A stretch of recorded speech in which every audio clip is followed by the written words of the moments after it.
Quelque chose se passe, mais peu le voient. À Alger, les tensions montent. À Paris, le flou s'installe. Des décisions politiques secouent les alliances. Des mots lancés résonnent comme des échos d'un déséquilibre plus profond. Et pendant que les puissants cherchent à préserver leur trône, une autre force avance, silencieuse, attendue depuis des siècles. L'ombre du Mahdi plane. Mais cette ombre n'est pas une menace. C'est un miroir, un signal pour tous ceux qui cherchent encore. Toucher encore la justice dans un monde brisé. Et si ce que nous vivons n'était pas le fruit du hasard, mais le commencement d'un réveil spirituel, reste avec moi. Ce que tu vas entendre pourrait changer ta perception du monde. Les tensions géopolitiques. Un monde en déséquilibre. Le vent souffle fort sur Alger. Il ne s'agit pas seulement du vent du désert ou de la Méditerranée. C'est un souffle plus lourd, invisible, chargé de pressentiments. Car les relations entre l'Algérie et la France ne sont plus ce qu'elles étaient. En juillet 2024, un événement fait basculer les équilibres. Emmanuel Macron, dans un geste stratégique controversé, apporte un soutien clair au plan marocain d'autonomie sur le Sahara occidental. Ce qui devait être une décision diplomatique se transforme en déflagration. L'Algérie, soutien traditionnel du Front Polisario, y voit une trahison. L'ambassadeur algérien est rappelé de Paris. Les sourires officiels se figent. Les poignées de main deviennent hésitantes. Les accords en cours sont suspendus. Et dans les coulisses feutrées, on murmure. Un jeune diplomate, tendu, tremblant, confie à un collègue. Chaque mot prononcé est une étincelle sur un baril de poudre. Il sait que dans la diplomatie, ce ne sont pas les cris qui font la guerre. Ce sont les silences mal interprétés, les regards fuyants, les décisions prises sans consulter ceux qui doivent vivre avec les conséquences. Mais au-delà des chancelleries et des décisions d'État, ce conflit révèle quelque chose de plus profond. Un déséquilibre du monde, une perte de repères, un effritement des liens anciens, tissés dans la douleur de l'histoire coloniale, mais aussi dans le rêve d'un avenir partagé. Et dans ce déséquilibre, une question fondamentale surgit. Où plaçons-nous notre confiance? Les alliances, elles changent avec le vent. Les promesses politiques, elles s'effacent au rythme des élections. Les amitiés entre États, souvent bâties sur des intérêts, rarement sur des principes. Et toi, spectateur, toi qui regarde ce monde tanguer, toi qui observe Paris se troubler, Alger s'éloigner, en qui places-tu ta sécurité, ton espoir, ta direction? Dans un café populaire d'Alger, un vieil homme regarde la télévision en silence. Les images défilent. Manifestations, communiqués de presse, interviews de ministres. Il boit son café puis murmure pour lui-même. Il croit diriger le monde, mais il n'arrive même pas à diriger leur propre cœur. Personne ne l'écoute. Mais ses mots pèsent plus lourd que ceux des diplomates. Car ce qu'il dit, c'est ce que le monde extérieur reflète un déséquilibre intérieur. Tant que les âmes des hommes seront tiraillées entre intérêt et orgueil, tant que les cœurs seront voilés par l'ego et l'oubli de Dieu, les nations seront instables, les empires s'effondreront et les peuples souffriront. Dans cette crise, une ombre silencieuse plane. Une ombre que certains redoutent, d'autres l'espèrent, celle d'un changement, d'un bouleversement, d'un événement qui viendra briser les illusions des puissants. L'ombre du Mahdi. Car dans l'oubli des pactes anciens, dans l'effondrement des alliances historiques, dans la chute de la diplomatie moderne, il y a un appel, un signal discret. Un réveil pour ceux qui savent lire entre les lignes des événements. Et toi, là, dans ton silence, est-ce que tu ressens aussi ce tremblement? Pas celui des frontières, mais celui du cœur. Ce déséquilibre qui annonce quelque chose de plus grand que la politique, de plus profond que les intérêts, de plus puissant que les nations. Dans un monde où les alliances vacillent, où places-tu ta confiance? Pose-toi cette question, pas avec ton intellect, mais avec ton âme, car bientôt, ce ne sont pas les accords diplomatiques qui feront la différence, mais les cœurs qui se seront préparés. 2. Le Mahdi, espoir et guide en temps de crise. Il y a des nuits où le ciel semble plus bas, des nuits où les étoiles paraissent absentes, des nuits où les hommes se demandent « est-ce que la lumière reviendra un jour ?» Dans l'obscurité de ce monde, dans le tumulte des guerres, dans le vacarme des puissants qui s'affrontent, une attente ancienne survit, silencieuse, intacte, une promesse portée par des siècles de foi et d'espérance. La venue du Mahdi. Le Mahdi, un nom qui traverse les générations comme une flamme fragile. Il n'est pas roi, ni conquérant, ni politicien.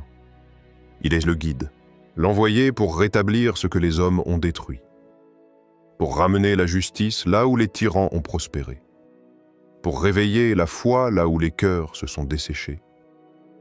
Il ne viendra pas avec des caméras, ni des armées clinquantes. Il viendra lorsque le monde sera plongé dans le chaos, comme l'annoncent les anciens récits. Quand la terre sera pleine d'injustice, d'orgueil, de mensonges maquillés en vérité. Il sera un éclair dans la nuit, un silence plus fort que les cris. Une miséricorde offerte à une humanité qui aura oublié comment se prosterner. Une vieille femme, aux rides creusées par les douleurs d'un pays en ruine, berce ses petits-enfants dans une maison à moitié détruite. Autour d'eux, des murs éventrés. Dehors, les bruits de tirs. Et dans ses yeux, une étincelle intacte. Un jour viendra, un homme juste mettra fin à nos souffrances. Il guérira les cœurs, non avec des armes, mais avec la lumière de Dieu. Il ne cherchera pas la gloire le suivra malgré lui. Il ne criera pas justice, il la vivra. Les enfants l'écoutent, yeux écarquillés. Mais ce n'est pas seulement une histoire, c'est une vérité profonde, quelque chose que même l'âme d'un enfant peut reconnaître. Mais toi, spectateur, es-tu prêt? Es-tu prêt à reconnaître le Mahdi lorsqu'il apparaîtra? Pas sur les réseaux, pas dans les débats, mais dans ton cœur, car il ne viendra pas pour flatter. Il ne confirmera pas les opinions de chacun. Il viendra pour corriger, pour purifier, pour secouer, et cela demandera une force intérieure, une humilité profonde, une soumission non pas à un homme, mais à la volonté divine qui l'envoie. Les signes seront là, mais ils ne seront visibles que pour ceux qui ont gardé leur cœur vivant. Les autres, trop attachés à ce monde, trop noyés dans l'ego, passeront à côté. Ils verront un homme et non le message. Ils entendront un appel et penseront que c'est un écho. Alors posons cette question ensemble. Sommes-nous prêts à reconnaître et suivre le guide divin lorsqu'il apparaîtra? Ou avons-nous déjà construit en nous trop de murs? Des murs faits d'arrogance, de certitude, de méfiance. Certains pensent que le Mahdi, c'est pour plus tard. D'autres pensent qu'il est déjà là, quelque part. Mais peu comprennent que la véritable préparation ne se fait pas avec les yeux. Elle se fait avec l'âme. C'est une attente active, une purification intérieure, une quête de sincérité. Car lorsque viendra le moment, le Mahdi n'imposera rien. Il révélera simplement la vérité, et chacun devra choisir, non avec sa bouche, mais avec son cœur. 3. Les signes de la réapparition, entre prophétie et réalité. Certains signes ne frappent pas la porte. Ils glissent dans les journaux. Ils s'infiltrent dans les discours politiques. Ils se camouflent dans les bouleversements que nous appelons actualité. Mais pour ceux qui savent se regarder, Ils sont des éclairs silencieux annonçant une ère nouvelle. Parmi les signes annoncés de la réapparition du Mahdi, les textes mentionnent des événements bouleversants. L'émergence d'un tyran nommé le Sufyani, un cri céleste entendu de tous les coins du globe, des guerres, des famines, des conflits tribaux, des divisions internes dans les terres musulmanes et une grande confusion dans les capitales du monde. À première vue, cela ressemble à une légende. Mais en 2025, les journaux titrent chaque jour des fragments de ces prédictions. Des puissances se désintègrent. Des alliances historiques se fissurent. Des peuples se soulèvent. Le tumulte n'est plus localisé. Il est planétaire. Et dans ce tumulte, un érudit discret, installé dans une vieille bibliothèque d'une ville oubliée, regarde les nouvelles sur son écran. Il voit l'Algérie s'éloigner de la France. Il entend parler de la guerre en Palestine, des tensions au Liban, de l'embrasement en Syrie, et il murmure doucement « Les signes sont là », mais peu les voit. Son doigt tremble légèrement alors qu'il tourne les pages d'un manuscrit ancien. Il ne cherche pas des coïncidences, il cherche des convergences, des points de jonction entre ce que les prophètes ont annoncé et ce que les hommes ignorent. Mais toi, spectateur, es-tu capable de voir au-delà des titres? Peux-tu ressentir dans ton cœur que les prophéties ne sont pas des histoires lointaines, mais peut-être notre présent? La question n'est pas si les signes sont là. Ils le sont. La question est, les reconnais-tu? Le cri céleste pourrait-il être une métaphore? Un événement mondial que personne ne peut ignorer, qui secoue les consciences? Le Sufyani, ce tyran destructeur, ne pourrait-il pas être une figure déjà présente sur nos écrans, déguisée en héros par les médias? Et les bouleversements géopolitiques que l'on voit, ne sont-ils pas exactement ce que les anciens avaient annoncé? Un monde déséquilibré, où la vérité devient floue, où les repères s'effondrent. Il est facile de croire aux signes quand ils sont spectaculaires, mais souvent, la vérité arrive en silence. Elle se glisse dans les détails, dans un traité rompu, un discours ambigu, un soulèvement inattendu. Regarde Paris, regarde Alger, regarde Jérusalem, regarde Damas. Des lieux symboliques, des capitales secouées, des peuples qui cherchent un sens, un fil conducteur, un espoir. Et si tous ces tremblements étaient des appels discrets au réveil? Et si les prophéties n'étaient pas seulement des mots anciens, mais des clés pour comprendre notre époque? Percevons-nous les signes autour de nous, ou sommes-nous aveuglés par le tumulte quotidien, par les divertissements sans fin, les notifications, les conflits vains? Avons-nous laissé la poussière du monde recouvrir la clarté de notre vision intérieure? Certains signes sont bruyants, d'autres inaudibles pour ceux dont le cœur est endormi. Mais pour celui qui cherche sincèrement, chaque jour, chaque événement, devient un verset silencieux qui appelle à la vigilance. Un rappel que le Mahdi ne viendra pas dans un monde tranquille. Il viendra dans un monde à genoux. 4. La sagesse islamique face aux défis contemporains. Il y a des jours où le monde nous écrase, pas physiquement, mais intérieurement. Les choix deviennent lourds, les directions se brouillent, et même notre propre voix semble étrangère.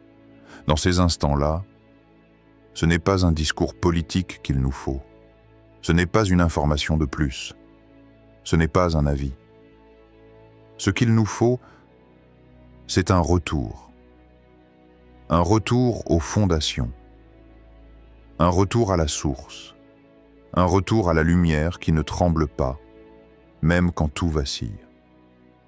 Le prophète Mohammed, paix soit sur lui, a dit « Lorsque les troubles s'intensifient, accrochez-vous au livre d'Allah et à ma sunna. » Ce n'est pas juste une recommandation, c'est un bouclier invisible, un abri dans la tempête. Il y a quelques mois, dans une ruelle calme d'Alger, un jeune homme s'est assis sur les marches d'une mosquée. Il avait le cœur alourdi.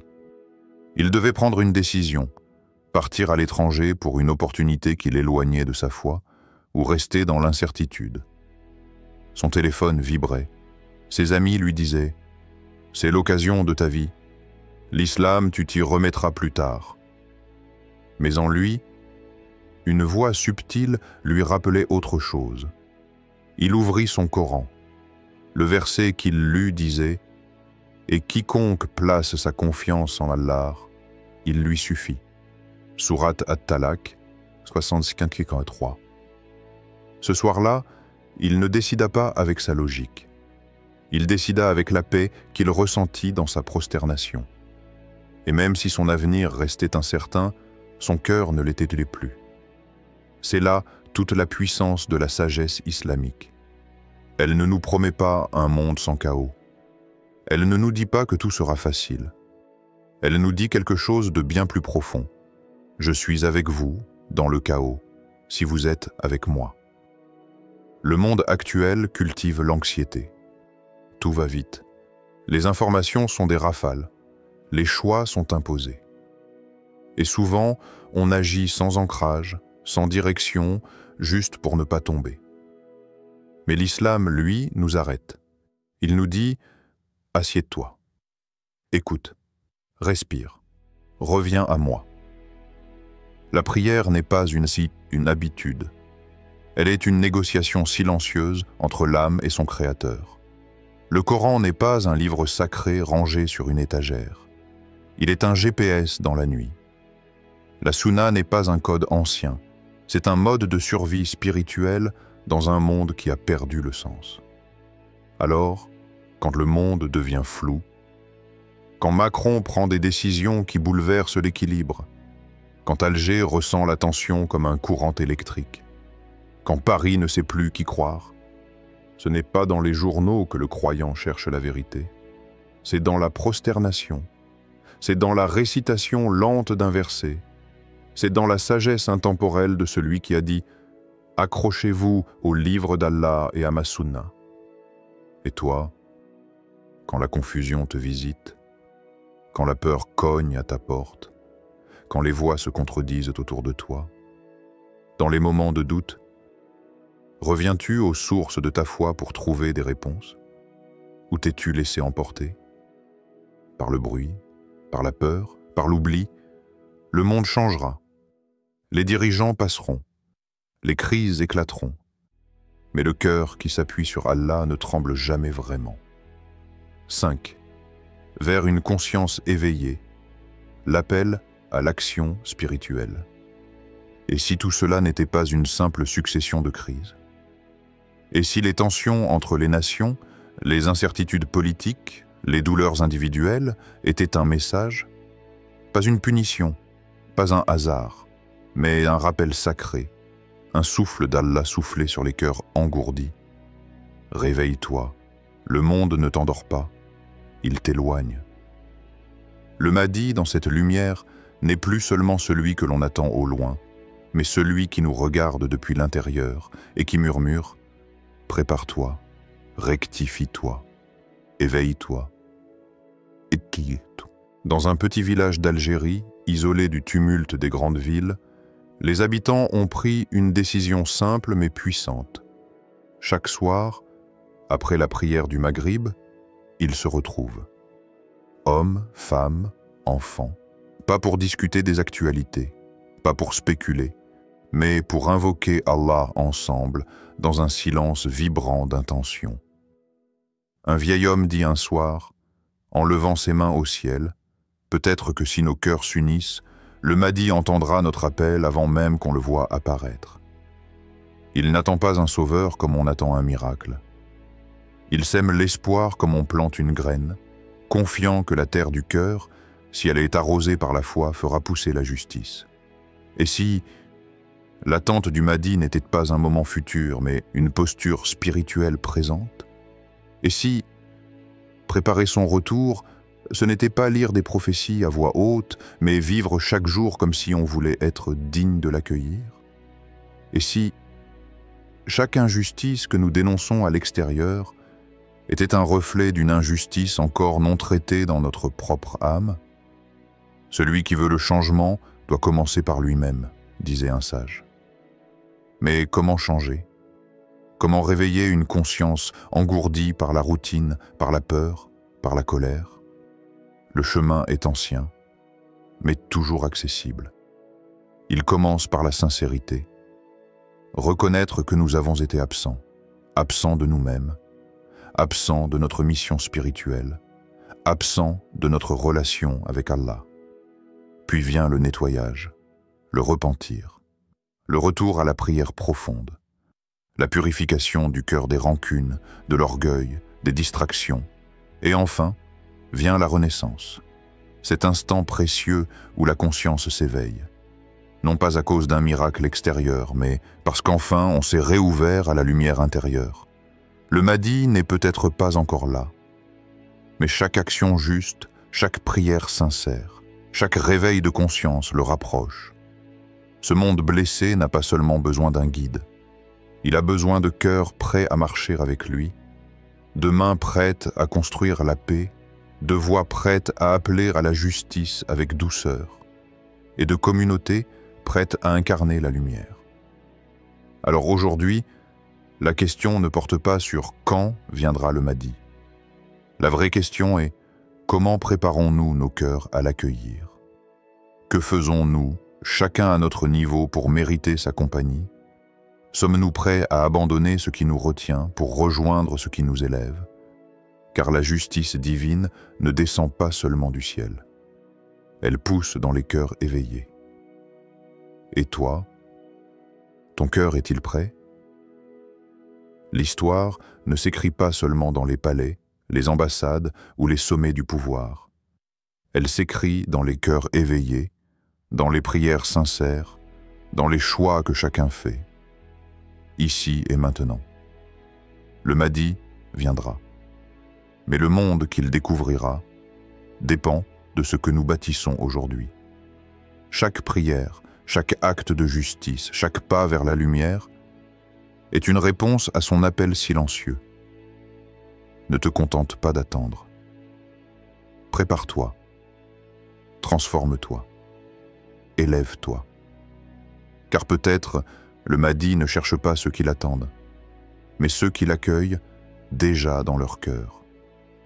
Abonne-toi si ce message résonne en toi, partage-le à ceux qui cherchent la vérité et laisse en commentaire. Je suis prêt pour la justice divine.